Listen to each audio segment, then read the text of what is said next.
Welcome to Passionaire-magazine, the podcast where we talk about business, tech, food and travel, fashion, health and fitness, the arts and culture, where we want you to live your passion. Passionaire-magazine, the podcast. Hello, everyone, and thank you so much for joining me for Passionaire-magazine, the podcast. My guest today is Samantha Kozuch, and then we'll be spending time with her today. Hello, Samantha. Thank you so much for joining me. Hi, I'm so excited to be here. Absolutely. Now, there may be some folks out there that are unfamiliar with you, with what you provide to the world. So my first question for you is, tell us a little bit about yourself. What makes you, you? What makes me me? Well, to start, I've been an entrepreneur for over 10 years now. And what makes me me is I love starting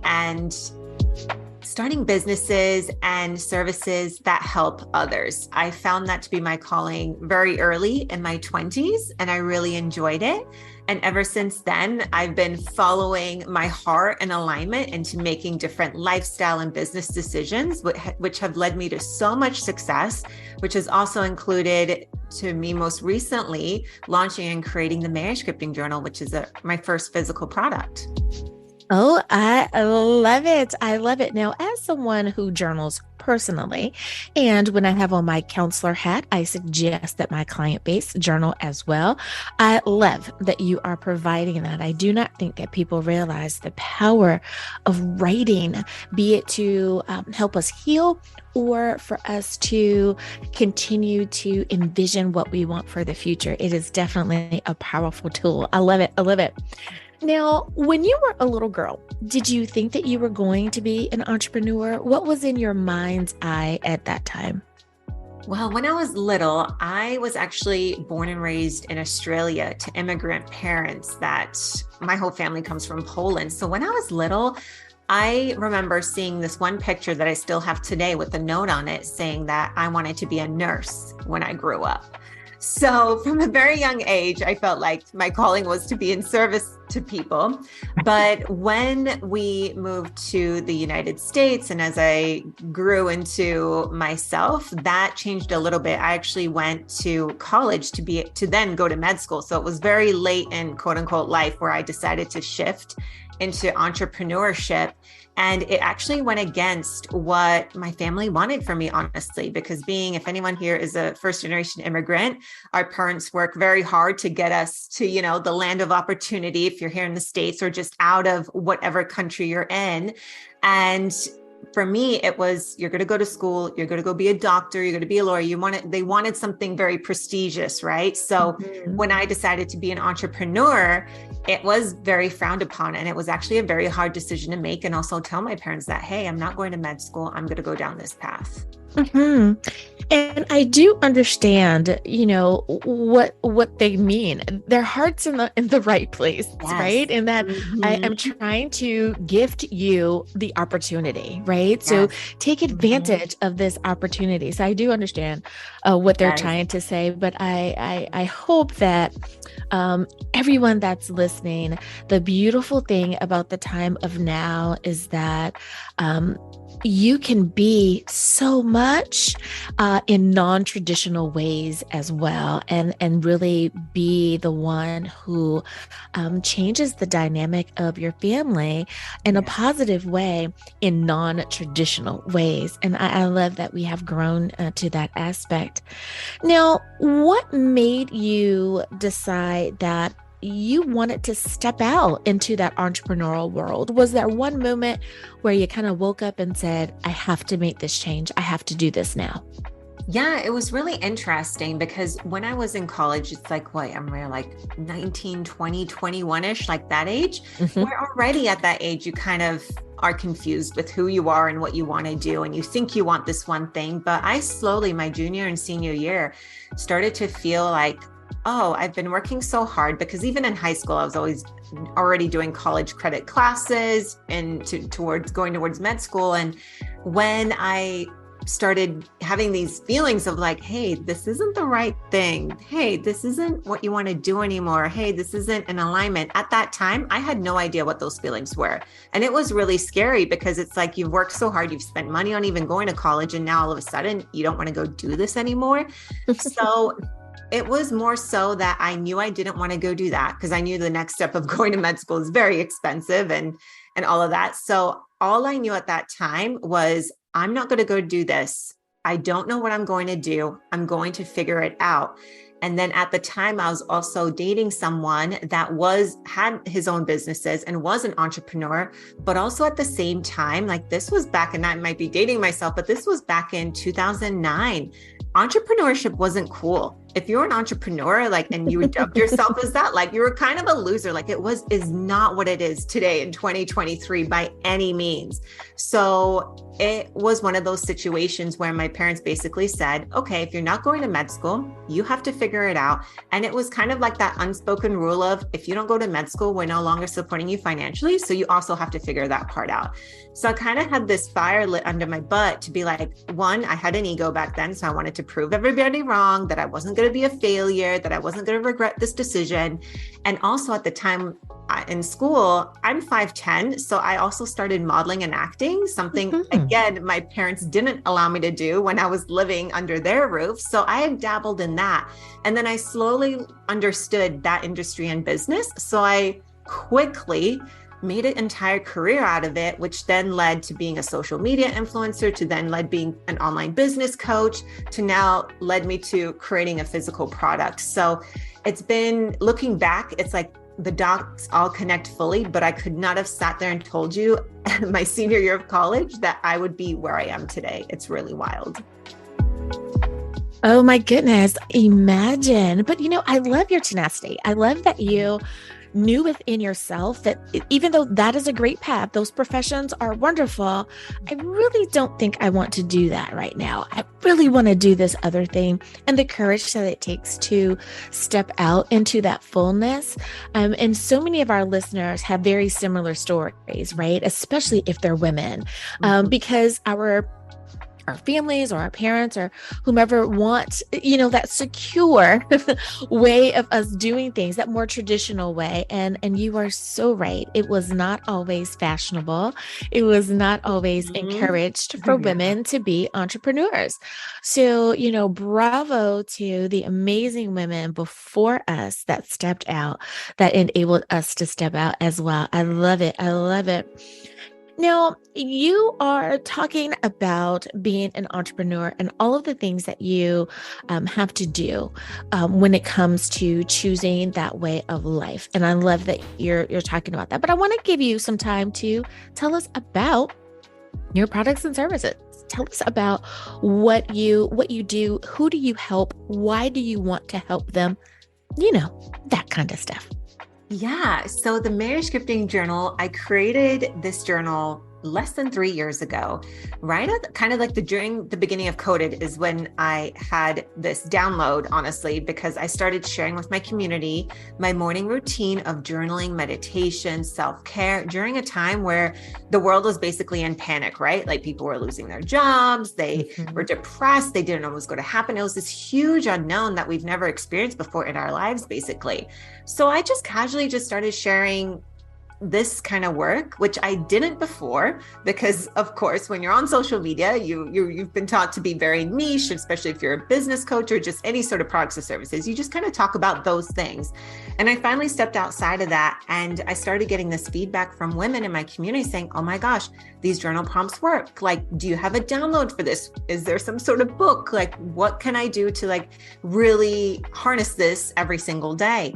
And that's when I was like, oh my gosh, I have to create this into a book. I thought everybody already did this. I thought everybody did the journaling thing. I thought everybody did the meditations. I thought all of these things. And this is something that helped me throughout my entire 20s and into my 30s with really creating and changing my life. It's why I was able to be so successful over the last decade in entrepreneurship, because I was always very clear. And I every single day I started with thinking about my goals, what action steps I had to take. And it kept me me really positive, especially in times of uncertainty or when there's so much uncertainty around us. It kept me very grounded. So I immediately went into just figuring out how to manufacture a journal and started down this road of e-commerce, which I had never done before. Everything that I've done in the past was all online, digital, or in person. Mm-hmm. And from there, this journal is literally the most life-changing journal that you could want and have if you are or have the desire to change your life. Because yes, it does talk about manifestation, but at the same time, all that manifestation is it comes down to self-development and mindset work and really getting clear on who it is that you are, what do you want, what's no longer serving you, and letting go of those parts of you that are not going to help you move forward, that have been holding you back. So that is the journal, and it is for women. We hope to come up with a men's journal in the future. It's in the works, but this is for a community of women, because I know when I was in my 20s and on this path of uncertainty, and, you know, especially when my family was supportive, but, you know, they didn't get it. They didn't understand. So I was very much alone in my journey in my first few years. And it was awful. And luckily I had a strong ego back then to push myself forward, and ego can be good and also bad, but it was good for me because it drove me to success. And it didn't keep me down in the dumps or in failures. So I just never want any other woman out there to feel like they are alone through this. So the community that comes with the journal is absolutely free. There's thousands of women already in this community using the journal, and I teach master classes in there. And my goal is just to show others, like, if you have this dream or desire in you, it is for you, and to take action on it, because it is so hard when society is against you or telling you to be a certain way, or your family and friends are telling you to be a certain way, or your teachers in school and government and all of that. It's really hard to go after something when you feel unsupported or unsure. So I provide this community and this product and this journal to help women step into their purpose and help them change their lives. Oh, I love it. I love it. And you know, you are so right. The team of people that we have around us can really make a difference. But it's also our mindset. So there are going to be people, no matter how much they love us, how they're related to us, that are not going to see our vision. They're not going to be on board with our dreams. And we have to learn to use that seemingly negative energy and use it as positive reinforcement, right? Yes. I believe that we can just take that and go, you know, it's okay if you don't see what I see, because the vision is mine. But when I bring it forth, right, when it manifests into everyone's reality, you will be able to see that I really am going to help people. And I think for some folks, that's what's needed. When they see the result of your hard work, when your vision becomes real for them and they're able to join along on the ride, then they go, oh yeah, you were right. I'm so glad you did this after all. So thank you so much for mentioning that. I'm sure someone needed to hear that it's okay to persevere in the face of everyone else not being on board with you. Now, I have about maybe two more questions for you, but one is, we talk about passion here, passion and purpose on Passionaire-magazine, the podcast. So as an organization, or as your business grows larger and larger, how do you make sure that you don't lose that passion, that you don't lose that initial fire, that zest that you had in the very beginning? How do you make sure that you don't lose that along the way as you grow? That's a really interesting question, because I've now been with this company for 2.5 years of growing it and doing all the things every single day, week after week, month after month. And I'm still as obsessed with it as day one, even though there has been so much struggle, so many things to overcome, like running an e-commerce business when you have physical products involved, manufacturing involved, shipping involved, logistics involved. There are so many things that go wrong, honestly, on a daily, weekly, and monthly basis. It's insane. Those are the things that make me want to throw my computer out the window. But when I tap into the community, when I read the comments on our social media, the reviews, the posts, when I host masterclasses and I'm seeing the comments of women saying they're like literally every single time, oh my God, I'm so grateful for this community. This has changed my life. This has saved my life. Like, that's what drives me every single day. And that's how I know I'm in my purpose. Because every single company that I've had before this, and I've had about three to five different businesses before this, I never felt that way in those businesses. And that's how I know when you really step into what you're supposed to be doing in this lifetime. And it doesn't mean you have to do it for forever. You can pivot. And I highly recommend when you get that call to pivot and find that you want to do something else, go for it. Because this decision for me to close down my online business coaching company, which was very successful, to then start over from $0 to start this one, it didn't make sense logically. But I truly believe when you are in your purpose, and no matter how many things can be going, all the bad stuff that goes wrong in business or life or whatever, no matter what, I always come back to every single day. I think about the women in the community, and I honestly am so freaking grateful. And I'm just honored as well to be that resource and for them to have a place to be a part of this journey. So I don't know if that is a helpful answer. And I know it's kind of very personal in a sense, but I truly believe if you're doing what you're supposed to be doing, it's going to light you up every single day, even when things go wrong. Mm-hmm. And I could not agree with you more. I have been doing this for just around almost 20 years now. And I am as fired up today, like you said, as you were the first day. Now, it's a different type of fired up. And I think that anyone who has made it to those mile markers, right, that it was year 1, it was year 3, it was year 5, 10, whatever it is, each time you get to one of those anniversaries, you realize like, oh my goodness, I get to do this. Yeah. And I know that folks don't understand why some people say it that way. And it's like, well, instead of saying, I have to go to work or I have to do this, it's like, I get to do this every day. I get to speak to new people. I get to have a positive influence over the lives of others so that they can get unstuck, move forward, whatever it is that people are doing, right? That I get to do that. And it's like, it is such a privilege, and it really is an exciting thing. And like you said, it all ties back to mindset.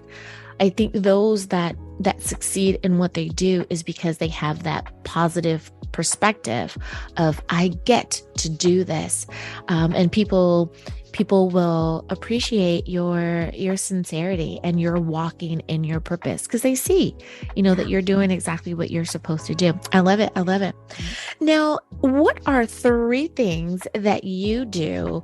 And it doesn't have to necessarily be every day. It's okay if it's every day, but I'll say at least 3 things that you do every week that help contribute to you being the person that you are today, that really helps keep you on track, keeps you positive, and keeps you in that good headspace. Good question. So first things first is I have to work out every day. I have to move my body, whether it's heavy weight training in the gym to a yoga class or just going for a walk with my dog and playing fetch. I have to move my body every day for at least 60 minutes. That's a non-negotiable because we are energy and we need to keep our bodies moving to keep that energy flowing. Next one is I really focus on eating a really good, healthy diet. I'm at a point now with my life where that's very easy for me. So I know that if I don't eat well, if I'm eating crappy foods, or I've even cut back on alcohol, I rarely even drink anymore, but cutting back on all those things because that always affects me that day or following days. So I always need really good high energy in order to run a really big business and be able to hold space and be creative for the people in my community too.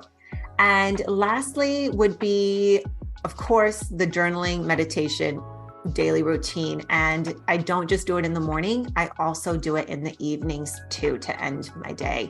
So doing that has been just a game changer. Before I would only do it in the mornings. I just in the last 3 months started also including it in the evenings. And it's been such a beautiful game changer. So those are the 3 things that 100% keep me at 100% and keep me going. Oh no, I couldn't agree with you more, especially on the journaling part. I find that I journal first thing in the morning, from the perspective of gratitude, right? What am I thankful for? For those that are that looking for maybe perhaps a more spiritual or religious context, saying your prayers of thankfulness, right? But it's having that attitude of gratitude, that really starting off on that positive energy vibration, putting out that goodness, right? And then let's see what's going to happen during the day, because the negativity can come, perhaps will come all in its own. We don't have to summons that, right? We don't have to call for haters to be in our world. They're going to do what they do. So with that being said, I love that you are doing that. And there's something about wrapping up or reviewing your day at the end of the day that really gives you perspective. I found that I've been doing that for at least the past 5 years. And it really it does have a bit of a change, because I'm able to take in the whole day and say, oh, wow, I did that today. Oh, I didn't do that yesterday. I'm glad I did that today. And how do I feel? How does that change my tomorrow? Or how did it change my week? So for those listening and wondering, why is that so important? It really, really is. You have two people right here saying that it's important. You might want to try it. And my last question, how do you feel that you use your voice to empower others? It's a really... I can't even put it into words, the feeling, but I just feel it's not powerful from a place of I'm empowered. It's more of, I feel like I'm just a channel and a vessel for people to be able to learn and hear exactly what they need to hear. Yeah. I like that. Yeah, it's that kind of that confirmation along the way. Like when you're on the journey or you're driving, GPS only talks to you. Yeah. And when you need to make a change in direction, right? Take this exit, or, for the next 10 miles, whatever, right? And a lot of times people get nervous when that little voice is not speaking to them. Others understand that it's not speaking because they're on the right path. I find that when people are willing to lift their voice or lend their voice to any type of empowerment, it's that confirmation. It's like that little voice that comes up on GPS that tells you, keep straight. When you've been driving for like 10 miles and you're like, am I on the right road? Was I supposed to take that exit? And out of the blue, it says, keep straight, and it's like, oh, thank you very much. So I love that you are continuing to be that guiding voice for those who need it, that you are being out there every day, doing what you are supposed to do, and that you are walking in your purpose and in your passion. Thank you, Samantha, for coming on and sharing with us today. I think that you have definitely lit a little fire under someone. Now, if folks want to reach out to you, or they want to find out more about your journal, how do they do that? Yeah, social media is the best place. So you can contact me directly at I am Samantha Kozuch, or the journal's Instagram account, which is at the Maniscripting Journal. Or if you are interested in getting the journal, maniscripting.com. I love it. Thank you again, Samantha, for being a guest. Thank you for listening to Passionaire Magazine, the podcast.